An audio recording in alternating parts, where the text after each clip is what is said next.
Hazbin Hotel and Helluva both take place in Hell, but you can't really have Hell without Heaven.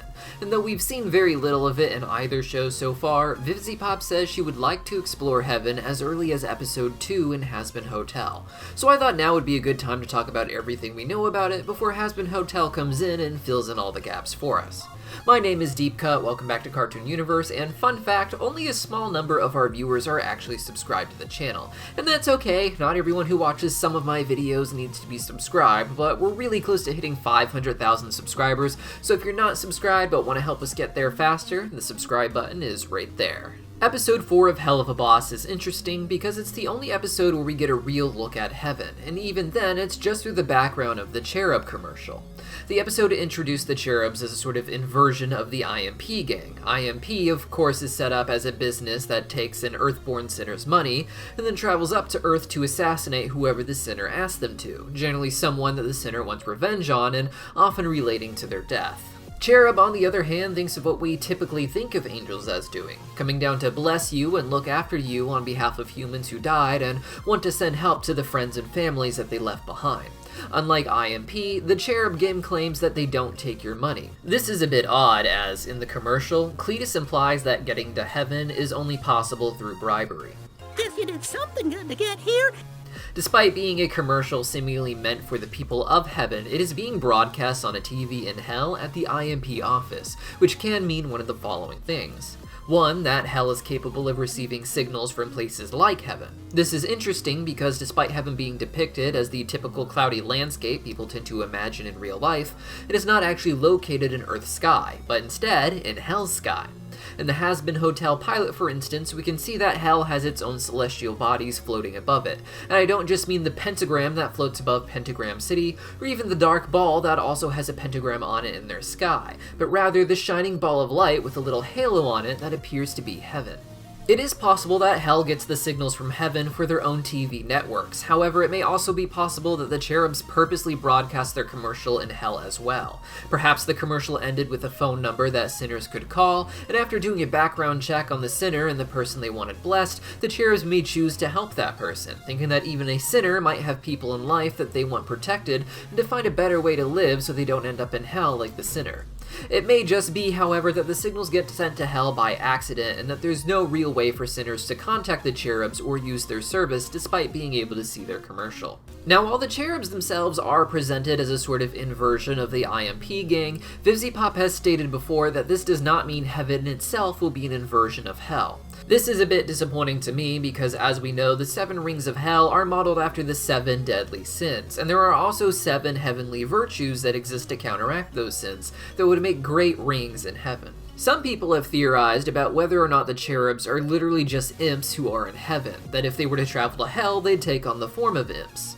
This is seemingly possible, as Vivziepop mentioned that if Hazbin Hotel characters travel to Heaven, they'd get angelic forms, as would angels coming down to Hell, but with demonic forms. It is hard to say if she meant anyone from Hell or just Earthborn sinners, however. Lucifer himself is said to be a fallen angel within the show, and while it is possible he looked just like this while in Heaven, I don't imagine he was considering how cute and angelic the Cherubs are.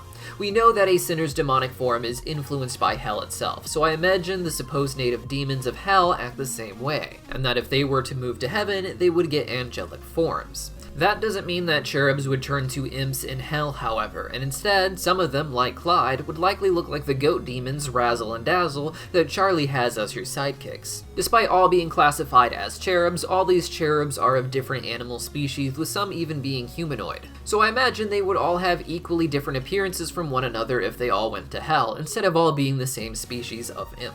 This could even explain why the exterminators look so terrifying compared to angels like the Cherubs. In Heaven, they might look a lot less threatening, but they might go through their own demonic transformation while in Hell for the annual extermination, making them look more like demons than angels despite their wings. While we are on the subject, Lucifer is the only character in the two shows that has been absolutely confirmed to be a fallen angel as far as I know, but that idea was likely inspired by him being depicted that way in various biblical writings where other prominent demons are said to have once been angels as well. This includes other demons from the 7 deadly princes that rule over each ring of hell, particularly Satan, as well as Stolas from the Ars Goetia, but we cannot say if all of them, or even if any of them other than Lucifer, will turn out to be fallen angels in the show, as Vivziepop adapts the lore to the needs of her story. In the Cherub commercial, we also got 2 really interesting looks at the background of heaven that gives us more details. One thing people noticed a lot was this giant structure seemingly appearing in multiple backgrounds, a blue ring of sorts with points on it. Despite the cherubs being depicted as what most people imagine cherubs to look like in the modern age, namely babies and cute animals, most of you know that cherubs, like most angels, had really weird descriptions in biblical texts. This blue structure in the background looks quite a bit like how Ophanim were actually described, which was as giant rings with eyes and sometimes fire. I think that these dots could be meant to look like those eyes and these points like those of fire, with it of course being its own version of that description instead of a literal translation, the same way we see Asmodeus with the face of a human, a bull, and a sheep, but without it being literally 3 heads like in the real-life depictions of the demon. Considering this giant blue wheel seems to move around into different locations, I would imagine it is not a building like we see in the background of other shots, and instead an angelic entity that moves around, even if it may be revealed that is not really an Ophanim in particular. Finally, when looking at the city in the background, we can see a gated off area in the distance. Some fans were quick to notice that this gated area in particular kind of looks like the Emerald City of the Wizard of Oz. Interestingly, Vivziepop has posted a link to a playlist of music she listens to when writing for Hazbin Hotel, and it includes a song that the people of Emerald City sing when Dorothy and her friends arrive there. I wouldn't be surprised to learn that this is all foreshadowing a big reveal about God in heaven, how he does not actually exist in the show, and is instead just a myth of omnipotence being played out by the angels. Vivziepop has said that while Christian religion obviously influenced the basis of Hazbin Hotel, that she plans to include all sorts of mythologies, even newer ideas like those from H.P. Lovecraft that are presented as fiction. It would seem to me that in Vivziepop's universe, all these different religions and mythologies are inspired by real-life angelic and demonic beings who travel up from hell or down from heaven, all trying to convince humans that they are the most powerful in order to push their own agenda, with the idea of God being something used to give the angels authority.